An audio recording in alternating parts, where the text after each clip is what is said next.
ಇದೇ ಒಂದು ಪ್ರಕರಣಕ್ಕೆ ಸಂಬಂಧಪಟ್ಟಂತೆ ಒಂದು ರೀತಿಯಲ್ಲಿ ಪುಷ್ಟಿ ಮತ್ತು ಕುಮ್ಮಕ್ಕು ಕೊಟ್ಟಿದ್ದಂತಹ ಯೂಟ್ಯೂಬರ್ ಸಮೀರ್ ಎಲ್ಲೂ ಕೂಡ ವಿಚಾರಣೆಗೆ ಬಂದಿಲ್ಲ, ತಪ್ಪಿಸ್ಕೊಳ್ತಾ ಇದ್ದಾನೆ. ಇವತ್ತಾದರೂ ವಿಚಾರಣೆಗೆ ಬರ್ತಾನ ಸಮೀರ್ ಅನ್ನುವಂಥ ಪ್ರಶ್ನೆ ಬರ್ತಾ ಇದೆ. ಜಾಲತಾಣದಲ್ಲಿ ಬಿಲ್ಡಪ್, ವಿಚಾರಣೆಗೆ ಸಮೀರ್ ಗೈರಾಗ್ತಾ ಇದ್ದಾನೆ. ವಿಚಾರಣೆಗೆ ಬರುವಂತೆ ಸೂಚಿಸಿದ್ರು, ಕೈಗೆ ಸಿಗ್ತಾ ಇಲ್ಲ ಮಿಸ್ಟರ್ MD ಸಮೀರ್. ಇವತ್ತಾದರೂ ವಿಚಾರಣೆಗೆ ಬರ್ತಾನ ಯೂಟ್ಯೂಬರ್. ಸಾವಿರಾರು ಮಹಿಳೆಯರಿಗೆ ಅನ್ಯಾಯ ಅಂತ ವಿಡಿಯೋ ಮಾಡಿದ್ದ, ವಿಚಾರಣೆಗೆ ಮಾತ್ರ ಬರ್ತಾ ಇಲ್ಲ. ಪ್ರಚೋದನೆ ನೀಡಿದ್ದ ಆರೋಪದಲ್ಲಿ ಈಗಾಗಲೇ FIR ಆಗಿದೆ ಈತನ ವಿರುದ್ಧ.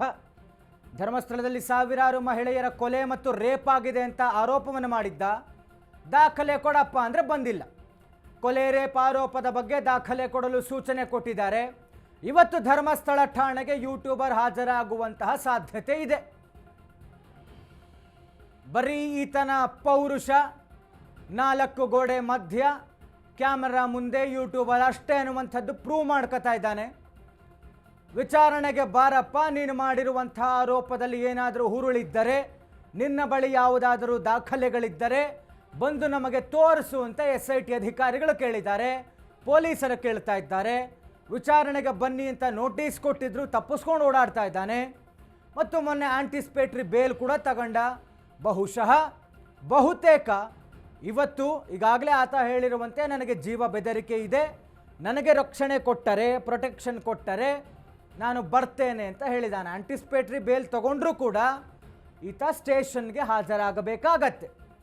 ಹೀಗಾಗಿ ಧರ್ಮಸ್ಥಳ ಠಾಣೆಗೆ ಇವತ್ತಾದರೂ ಈತ ಬರ್ತಾನ ಅನ್ನುವಂಥ ಒಂದು ಪ್ರಶ್ನೆ ಕಾಡ್ತಾ ಇದೆ.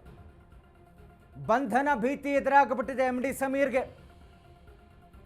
ಕೂತ್ಕೊಂಡು ವಿಡಿಯೋದಲ್ಲಿ ಧರ್ಮಸ್ಥಳದಲ್ಲಿ ಹಾಗಾಗಿದೆ, ಹೀಗಾಗಿದೆ, ಎಷ್ಟೊಂದು ಕುಟುಂಬಗಳಿಗೆ ಅನ್ಯಾಯವಾಗಿದೆ, ಆತನ ಕೈ ಆ್ಯಕ್ಷನ್ ನೋಡ್ಬೋದು ನಮ್ಮ ವಿಜುವಲ್ಸ್ನಲ್ಲಿ. ಭಾಳ ಚೆನ್ನಾಗಿ ಕೈಯೆಲ್ಲ ಆ್ಯಕ್ಷನ್ ಮಾಡ್ಕೊಂಡು ಒಂದು ನರೇಟಿಂಗ್ ಸ್ಟೈಲ್ ಇದೆ ಸಮೀರ್ದು. ಒಂದು ರೀತಿ ಹೇಳೋದು ಕೇಳಿಬಿಟ್ರೇ ಬೆಣ್ಣೆಯಲ್ಲಿ ಕೂದಲು ತೆಗೆದಂಗೆ ನೀಟಾಗಿ ಎಕ್ಸ್ಪ್ಲೇನ್ ಮಾಡ್ತಾನೆ. ಬಟ್ ಪ್ರೂಫ್ ಕೊಡಬೇಕಲ್ಲ, ಪ್ರೂಫ್ ಕೊಡೋದಕ್ಕೆ ಕರೆದಿದ್ದಾರೆ. ಇವತ್ತಾದರೂ ಹಾಜರಾಗ್ತಾನ ಅನ್ನುವಂಥದ್ದನ್ನು ನೋಡಬೇಕಾಗಿದೆ.